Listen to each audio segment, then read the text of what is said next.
Hi all. இன்றைக்கி நம்ம எள்ளு உருண்டை பார்க்கலாம், எள்ளு லட்டு பார்க்கலாம். அதுக்கு நான் ஒரு கப் ஃபுல்லாக எள்ளு எடுத்திருக்கேன். ஆக்சுவலாக நான் இன்றைக்கி நம்ம எப்பவும் வாங்குறதுக்குள்ள அவங்க ஸ்டாக் இல்லைன்னு சொன்னாங்கன்னு சொல்லிவிட்டு இப்போவே வேணும்னு அடம் பிடிச்சிச்சு. ஸோ கேட்கும் போது கொடுத்துடலான்ட்டு. ஆக்சுவலாக இது நம்ம டிமார்ட்லேருந்து வாங்கினது ஃபுல் கருப்பு எள்ளு. இல்லைன்னா நம்ம இப்போ எப்பவுமே நம்ம எண்ணெய் ஆட்டுற இடத்துலேருந்து வாங்கிக்குவோம். அவங்க கொஞ்சம் ப்ரௌன் கலர் அந்த எள்ளு தான் கொடுத்தாங்க. இது நம்ம நாட்டு வேர்க்கடலை, இது நம்ம தோட்டத்துலேருந்து வாங்கினது.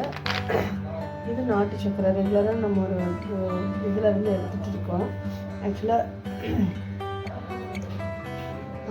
அங்கே நல்லாயிருக்கும். நம்மக்கிட்ட நீங்கள் வாங்கும்போது எப்போவுமே உப்பு இல்லாமல் பார்த்து வாங்கிக்கணும், அப்போ தான் நல்லது. இது கெமிக்கல் யூஸ் பண்ணாதது. இது ராகி மாவு நம்ம வீட்டிலையே அரைச்சி ஊற வச்சு காய வச்சு அரைச்சி ராகி மாவு எடுத்துருக்கேன். ஆக்சுவலாக நான் யூஸ்வலாக நம்ம கஸ்டமர் கொடுக்கும்போது கம்பு மாவும் ராகி மாவும் ரெண்டுமே வேடு கட்டி வறுத்து புட்டுக்கட்டி மாதிரி வச்சு அதுக்கப்புறம் தான் நம்ம இதோட மிக்ஸ் பண்ணி தான் எள்ளு உருண்டை கொடுப்போம். இது நம்ம அப்புக்காக வீட்டுக்காக செய்கிறது தான். ப்ளஸ் கம்பு மாவும் இல்லை, இப்போ நம்மக்கிட்ட ஸ்டாக் இல்லை. ஸோ அதனால் வெறும் ராகி மாவு மட்டும் நான் ஜஸ்ட்டு வறுத்து அரைச்சி அப்படியே சேர்த்துக்கிறேன்.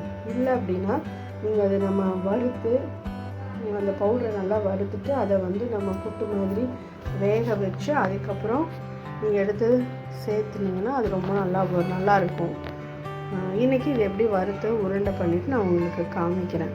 ஒவ்வொன்றா நம்ம பதம் பார்த்திங்கன்னா எள்ளெல்லாம் இம்மீடியேட்டு ஒரு 2 நிமிஷத்தில் வறுத்துரும்.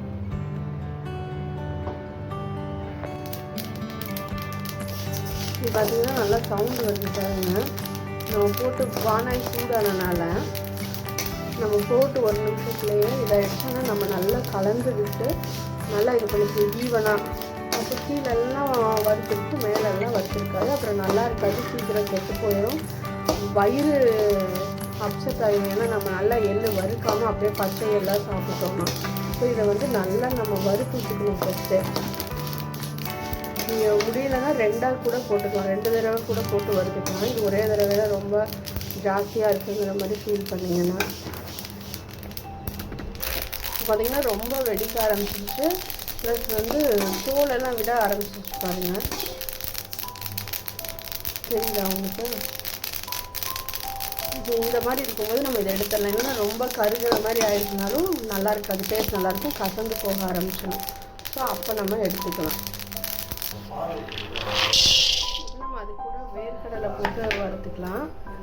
வேர்க்கடலை இதே மாதிரி ஈவனாக கைவிடாமல் நம்ம வறுத்துட்டே இருக்கணும். அப்போ தான் பார்த்திங்கன்னா ஒரே மாதிரி வறுப்படும். இல்லை அப்படின்னா நல்ல ப்ரௌன் ஆனதுக்கப்புறம் அதுக்கப்புறம் இந்த தோலெல்லாம் நம்ம சுத்தம் பண்ணிவிட்டு அப்புறம் தான் சேர்த்துக்கணும்.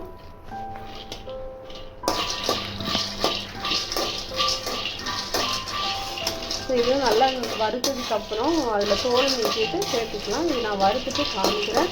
ஆனால் நீங்கள் கைவிடாமல் வறுத்துட்டே இருக்கணும். இல்லை அப்படின்னா ஒவ்வொரு இடத்துலையும் ஒவ்வொரு மாதிரி இருக்கும். சிலது வறுபட்டிருக்கும், சிலது வறுபடாது. இதில் மெயின் என்னென்னா நம்மளுக்கு பொறுமை முக்கியம். மெதுவாக தான் இதாகும். ஸோ நம்மளும் கைவிடாமல் எல்லாம் வறுத்துட்டு அதுக்கப்புறம் யூஸ் பண்ணால் தான் அது சரி வரும். ஸோ எந்த வேலை செய்கிற மாதிரி இருந்தாலும் அந்த பொறுமையாக பண்ணால் தான் பண்ண முடியும். எங்கள் அம்மா 4 தடவை பண்ணிவிட்டு போடி அப்படின்ட்டுருவாங்க. ஸோ அந்த மாதிரி இருந்தால் பண்ண முடியாது, பொறுமையாக பண்ணணும். ஸோ இது நல்லா ப்ரௌன் ஆகிடுச்சு. ஆனதுக்கப்புறம் எடுத்துக்கோங்க. இதுக்கு முன்னாடி எடுத்தாலும் போதும்.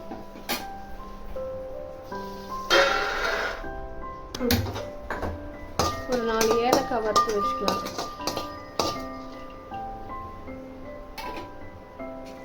நல்லா மனம் பிடிக்கும்னா இன்னொன்று கூட போட்டுக்கோங்க.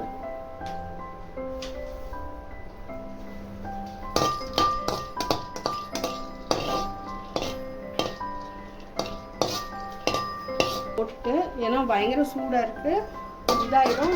இப்போவே இதாகிடுச்சு. ஸோ நான் இதை வச்சுட்டு ஆஃப் பண்ணிடுறேன். சும்மா அந்த சூட்டில் ஒரு 2 நிமிஷம் வறுத்தோம்னா போதும்.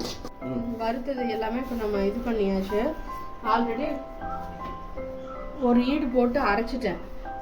அரைச்சது பார்த்திங்கன்னா அதுலேயே ஏலக்காய் எல்லாமே போட்டாச்சு. ஸோ இந்த மாதிரி வந்துருச்சா? ஸோ நல்லா இப்போ பார்த்தீங்கன்னா கையில் எடுத்தால் இமீடியட்டாக நம்ம சர்க்கரையும் உள்ளே போட்டு அரைச்சிட்டேன். என்னென்னா எடுத்தால் நம்மளுக்கு இமீடியட்டாக இப்படி பிடிச்சிக்க முடியும். ரொம்ப நைஸாக அரைச்சிங்கன்னா சாப்பிட்றதுக்கு நல்லா இருக்காது. கொஞ்சம் பருப்பருன்னு இந்த மாதிரி ஆகிடும். இமீடியட்டாக நம்ம கையில் பிடிக்கிற மாதிரி தான் இருக்கும்.